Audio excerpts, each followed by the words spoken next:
입니다. 오늘 하나님이 주신 말씀은 출애굽기 27장입니다.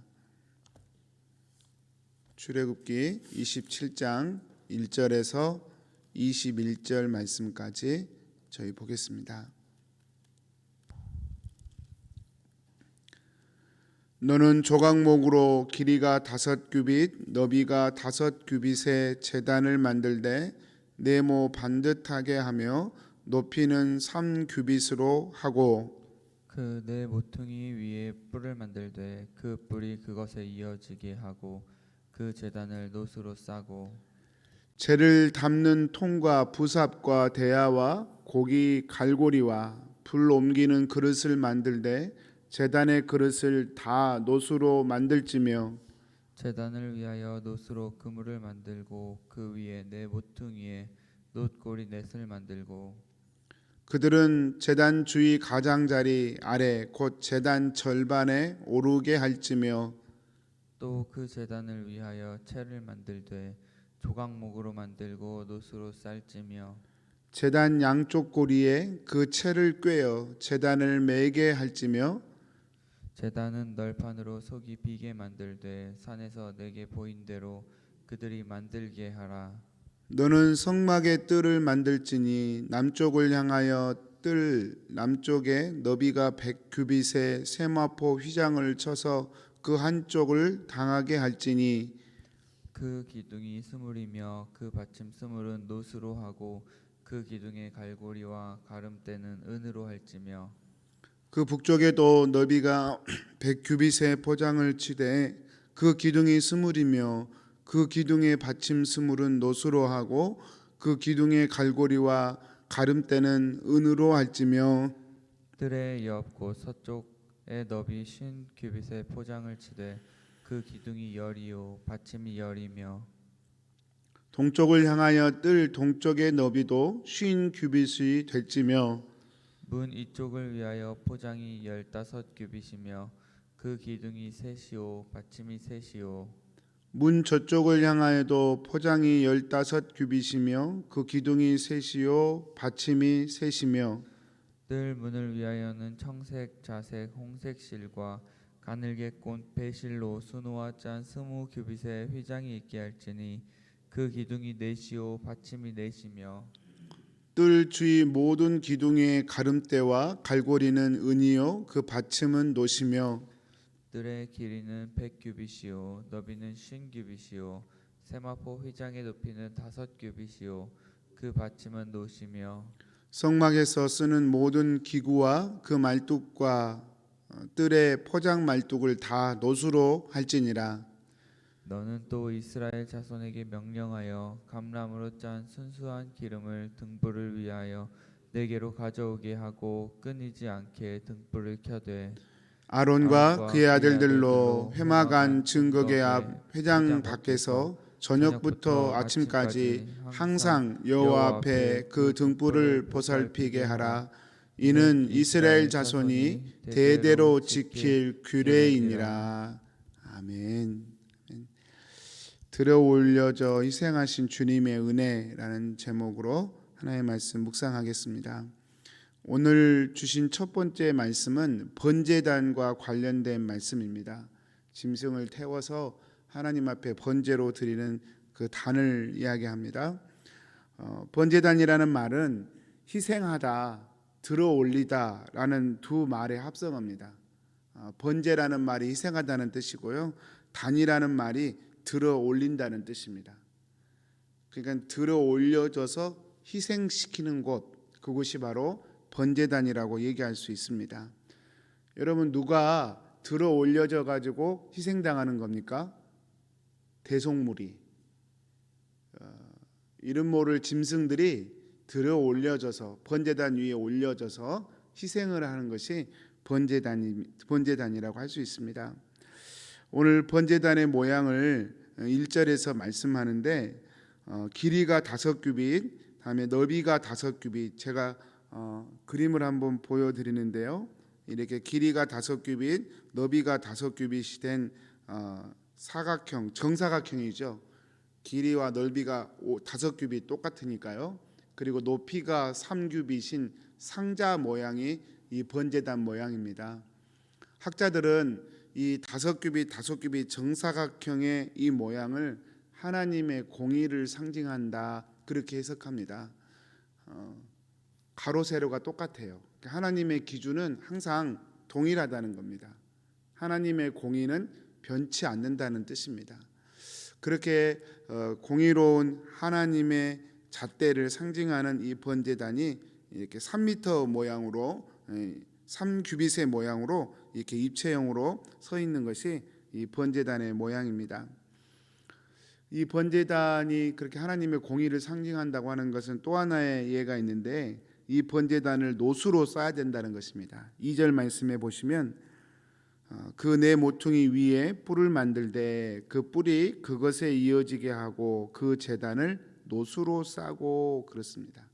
두 가지 이야기가 나오는데요. 하나는 뿔 이야기가 나옵니다. 그래서 아까 정사각형의 네모된 그리고 높이가 3규빗인 그 나무 상자 위에다가 뿔을 만듭니다. 뿔 제단 뿔이라고 그러죠. 그 네 개의 뿔이 있겠죠. 모퉁이가 네 개니까 네 개의 뿔이 올라와 있는데, 이건 역시 나무로 짐승의 뿔 모양을 깎아서 거기다가 달아 놓는 겁니다. 그리고 그것도 노수로 싸는 거고요. 뿔만 노수로 싸는 게 아니라 번제단 전체를 노수로 싸야 되는 것입니다. 제단 뿔의 용도가 있어요. 이 제단 뿔은 참 생각하면 은혜가 있는 게, 이 제단 뿔은 평상시에 두 가지 용도로 쓰인다고 합니다. 첫 번째는 그 짐승, 잡혀 죽을 짐승을 거기다가 묶어 놓는 거예요. 짐승이 죽기 전에 그 제단 뿔에 묶여져 있는 겁니다. 제단 뿔 용도는 그거예요. 첫 번째가. 두 번째는 이 제단 뿔은 죄인이 어떤 죽을 죄를 저질렀을 때 정말 하나님의 은혜를 구하고 살고 싶으면 이 제단 번제단에 와서 이 번제단 뿔을 붙드는 겁니다. 제단 뿔을 붙들고 있으면 살아요. 못 죽여요. 그 성경에서 좋은 예가, 솔로몬 왕이 전에 아도니아가, 다윗의 아들이죠. 자기가 먼저 왕 노릇을 해버리죠. 다윗이 솔로몬을 왕으로 임명했을 때 아도니아는 반역인이 되는 거죠. 그때 이 아도니아가 살기 위해서 열왕기상 1장 50절에 보면 솔로몬이 왕으로 등극한 이후에 놀래가지고 제단뿔로 달려갑니다. 그리고 제단뿔을 꽉 잡습니다. 왜냐하면 제단뿔을 잡으면 살거든요. 못 죽여요. 그러니까 죄인이 죽을 죄를 졌을 때 살기 위해서 제단뿔을 붙드는 거예요. 제단뿔을 붙드는 그 순간에는 누구도 그 죄인을 죽일 수가 없어요. 이게 제단뿔의 용도입니다. 여담이지만 아도니아는 이것 때문에 살았어요. 근데 결국 자기 욕심 때문에 죽지요. 아버지의 여인이었던 아비삭, 후첩이었죠. 그걸 아내로 달라고 했다가 솔로몬의 분노를 사서 결국은 죽습니다. 근데 아도니아가 죽는 것은 자신의 더 큰 욕심 때문에 죽는 거지, 제단뿔을 잡았을 때는 살았죠. 반역죄를 저질렀어도 살았습니다. 이 제단뿔이든 아니면 제단이든 노수로 감싸라, 그렇게 얘기합니다. 노수로 감싸라. 성도님들, 롯은 하나님의 공의와 심판과 권위를 상징합니다. 하나님의 불꽃 같은 권위를 상징해요. 계시록에 보면 예수님의 모양이 여러 모양으로 이렇게 나타나 있는데, 그 중에 하나가 예수님의 발이 쇠로, 노수로 되어 있다, 이렇게 표현해요. 예수님의 발이 눈은 막 불꽃 같고, 계시록에 표현된 예수님의 발이 왜 노수로 표현되어 있을까? 놋은 예수님의 권세, 심판의, 공의의 심판을 상징합니다. 그러니까 예수님이 이 땅에 초림으로 오셨을 때는 어린 양으로 오셨지만, 이 땅에 나중에 재림하여 오실 때는 심판의 주님으로 오신다. 그때는 정말 세상 사람들은 다시는 기회를 얻지 못합니다. 그때는 다시는 찬스가 없습니다. 지금 하나님께서 이 땅에 하나님 안 믿건 똑같이 인생을 살 수 있는 기회를 주신 것은 회개하고 하나님께 돌아올 수 있는 시간을 주시는 것이지 하나님이 무력해서가 아닙니다. 예수님이 이 땅에 재림하실 때는 그 노새의 발을 가진 심판과 공의와 권위를 가지신 그런 모습으로 이 땅에 오실 것을 상징하는 것이죠. 여러분, 노새에 대해서 조금만 더 말씀드려보면 민수기에 노뱀 이야기 나오죠. 광야에서 이스라엘 백성들이 불평하다가 불뱀에 물려서 불뱀의 독에 죽게 되지 않습니까? 그때 모세가 노뱀을 높이 들어요. 노뱀을. 왜 하필 노뱀일까? 여러분, 이 노뱀도 하나님의 심판을 상징합니다. 이 노뱀을 들었다는 말은 이미 심판을 받은 뱀을 들었다는 얘기하고 똑같아요. 노뱀은 예수 그리스도를 상징하죠. 그래서 요한복음 3장 14절에 보면 예수님이 직접 말씀, 인자가 모세가 뱀을 든 것처럼 광야에서 뱀을 든 것처럼 인자도 들려야 하리라, 그렇게 이야기합니다. 예수님이 우리 죄인의 모양으로 높이 들리셨어요. 이미 심판을 받으셨어요. 예수님이. 우리가 그 은혜 안에서 생명을 얻게 되는 것이죠. 그래서 놋은 항상 하나님의 공의, 심판을 상징합니다. 이 놋이요, 오늘 말씀 27장 전체를 다 덮고 있습니다. 성막에 쓰이는 모든 재료는 다 놋으로 쌓아야 되고요, 다 번제단의 모든 요소도 다 놋으로 쌓아야 합니다. 심지어는 4절에 보니까 제단을 위하여 놋으로 그물을 만들고 그 위 네모퉁이에 놋 고리 넷을 만들되, 이건 또 무슨 말이냐면, 여러분, 우리가 좀 비유가 적절할지 모르겠지만 우리가 고기를 꾼다거나 할 때는 이 석쇠가 필요하잖아요. 받쳐주는 그물, 쇠 그물이 있어야 고기를 야외에서 꿀 수 있겠죠.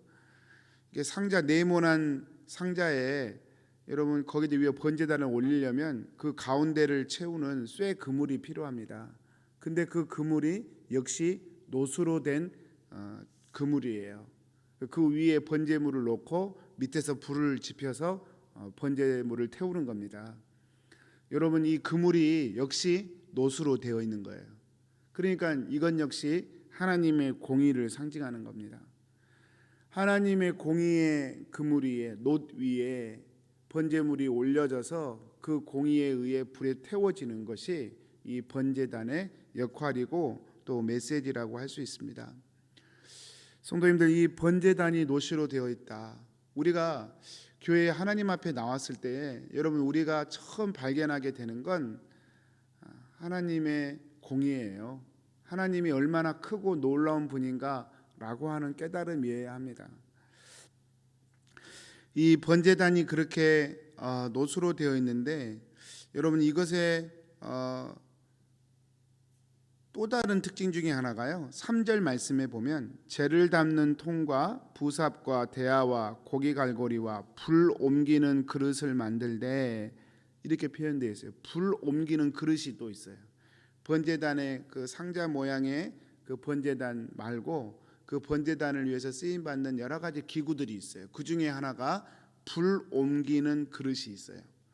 그냥 무슨 말이냐면, 번제단에 쓰였던 그 불이 있잖아요. 그 불을 죽이지 않고 그대로 살려야 돼요.